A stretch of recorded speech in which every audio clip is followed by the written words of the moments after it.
Bonjour à toi, comment vas-tu? J'espère que tu vas bien. Et aujourd'hui, nous allons parler de quoi? Du don de soi, de la générosité, de l'entraide.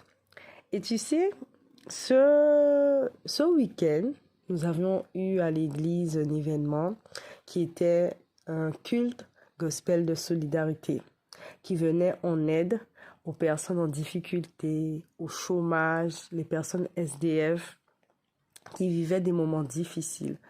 Et c'était vraiment un moment pour discuter avec des personnes, prendre soin d'elles, leur redonner de l'espoir, les accompagner, leur montrer l'amour de Dieu à travers les actions concrètes, à travers l'entraide, à travers le partage, à travers le bien-être.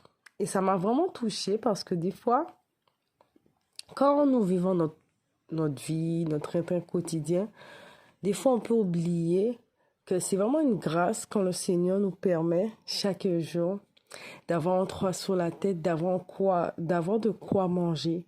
Parce qu'il y a beaucoup de personnes, chaque jour, ils doivent se battre pour avoir de quoi manger. Ils ne savent pas qu'est-ce que c'est que dormir au chaud, d'avoir un toit sur la tête, de pouvoir manger varié, de pouvoir se laver. Vous voyez, toutes les petites choses à force de s'habituer qu'on banalise pour d'autres personnes, c'est du luxe en fait. Et des fois, on a tendance à oublier cette grâce en fait d'avoir toutes ces choses que des fois on a tendance à banaliser. Et ça m'a vraiment touché ce temps de partage, de communion fraternelle. Et c'est ainsi aussi qu'on peut manifester l'amour de Christ, parce que Christ aussi, il allait vers les autres, il priait en fait pour les malades, il apportait à manger.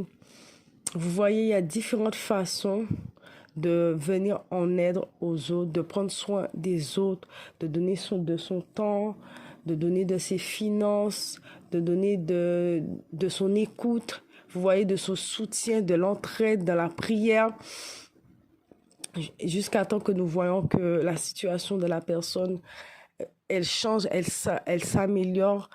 Tout ça aussi, c'est le don de soi. Le don de soi est un témoignage d'amour de Christ envers les autres, envers ceux qui souffrent.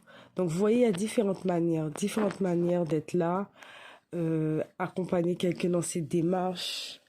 Si elle a des difficultés dans ses démarches administratives, voilà, un frère, une sœur qui n'a pas de voiture, qui a des difficultés pour se déplacer, pour aller faire ses courses, pour aller à l'église, lui proposer, est-ce que je peux la récupérer de temps en temps ou la ramener chez elle. Vous voyez, il y a différentes façons de venir en aide aux autres.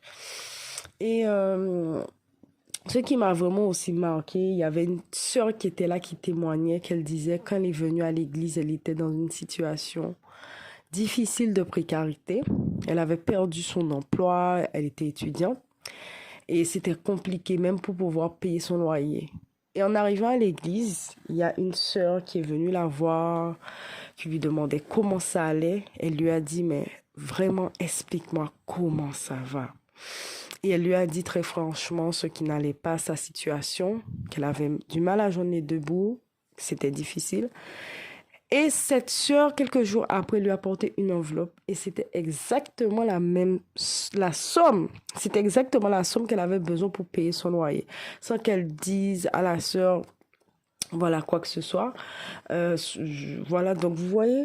Et elle était tellement émue de voir des personnes qui ne sont pas forcément de sa famille lui venir en aide et l'aider et qui ont pris soin d'elle encore par la suite dans différents aspects de ses finances, qui l'ont manifesté de l'amour, qui l'ont accompagnée jusqu'à temps qu'elle puisse se relever.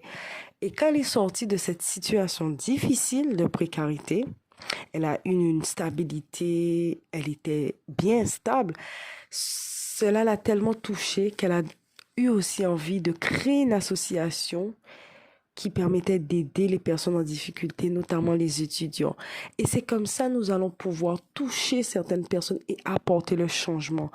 Nous allons semer des graines dans la vie des gens. Nous allons manifester l'amour. Les personnes, elles vont être tellement touchées, reconnaissantes, que ça leur donneront envie de faire de même pour les autres, aider leurs prochains comme on les a aidés, comme on les a manifesté l'amour. Vous voyez comment la puissance de l'amour peut changer quelqu'un en bien et peut faire naître des bonnes choses en elle.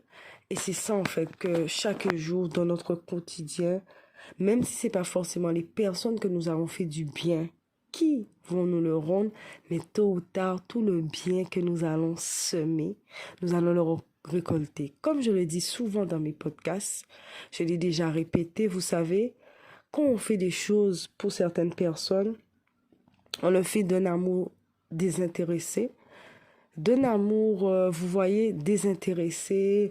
euh, on donne à des personnes, des fois, qui sont même pas capables de nous remettre en retour. Des personnes SDF, des personnes à la rue. Et demain, demain après, des fois, des bénédictions vous arrivent. Des personnes ont envie de vous bénir, vous savez même pas pourquoi. C'est parce que toutes les graines d'amour que vous avez semées dans le passé, et c'est des choses que je vis aujourd'hui, j'en avais déjà parlé, des choses que je vis aujourd'hui, que je vois aujourd'hui par la grâce de Dieu, des personnes qui ont envie de me bénir, qui me font du bien, qui m'offrent des choses, qui me font des causes, qui m'offrent de l'argent, bref. Vous savez, quand vous faites les choses avec le cœur, vous aidez votre prochain, des personnes qui souffrent. Il y a vraiment ce passage quand je vous parle qui me vient à cœur. Le Seigneur dit, quand on se souvient du veuve, de l'orphelin, on se souvient de cette personne, on les aide dans la souffrance, dans le malheur. Dans le passage, je crois que c'est dans Psaume 46 qui dit, le Seigneur aussi se souviendra de nous. Le Seigneur se souviendra de nous. Donc je crois que plutôt c'est dans Psaume 41. Mais le Seigneur, il se souviendra de nous, de toutes ces actions de bienveillance que nous avons eues envers ses enfants. Et c'est vraiment en fait ça, manifester l'amour au quotidien, démontrer Christ à travers nos bonnes œuvres, en prenant soin des autres, des personnes qui souffrent autour de nous. Parce que ça sert à quoi d'avoir toutes ces richesses, de s'enrichir, d'avoir de l'argent et puis au final ça profite qu'à nous seuls, ça profite peut-être même pas à nos proches, même pas à nos amis, des personnes qui souffrent. Parce que vous savez, tout ce que nous allons accumuler sur terre, un jour tout cela va disparaître. Quand nous allons partir, on partira pas avec tout ça, l'or, l'argent, toutes ces choses. Non, ça restera sur la terre et d'autres personnes encore viendront profiter. Mais ce qui va nous rester, c'est qu'on partira. Le Seigneur verra nos bonnes œuvres. C'est ce qui va nous accompagner, ce que nous avons fait sur la terre pour les uns et les autres, et la volonté de Dieu que nous allons, et la volonté de Dieu que nous avons accomplie à travers ses enfants, à travers les âmes que nous avons gagnées et sauvées à Christ. Vous voyez? Donc c'est ça quoi. Donc partageons l'amour, ayons le don de soi, soyons sensibles aux autres qui souffrent autour de nous et Dieu nous rendra toujours le bien que nous l'avons semé. Et ne sont pas des personnes mauvaises, des personnes qui ont un mauvais cœur, nous faire peut-être penser que non, j'ai trop souffert, non, on m'a fait trop mal, ça y est, c'est fini. Je vais plus aider personne parce que forcément il y a toujours des bonnes personnes, mais l'ennemi c'est ce qu'il veut. Il veut qu'à travers les personnes qu'il a corrompues, les personnes qu'il a instrumentalisées, que ces personnes nous fassent du mal et que demain on se dit non, je veux plus aider personne parce qu'il cherche à nous faire devenir comme lui ou comme les personnes qu'il a manipulées ou corrompues. Mais non, mais nous devons continuer à aider, continuer à manifester l'amour pour pousser les gens aussi à changer et à être différentes. Donc, je te dis à très bientôt sur le podcast La Femme Restaurée.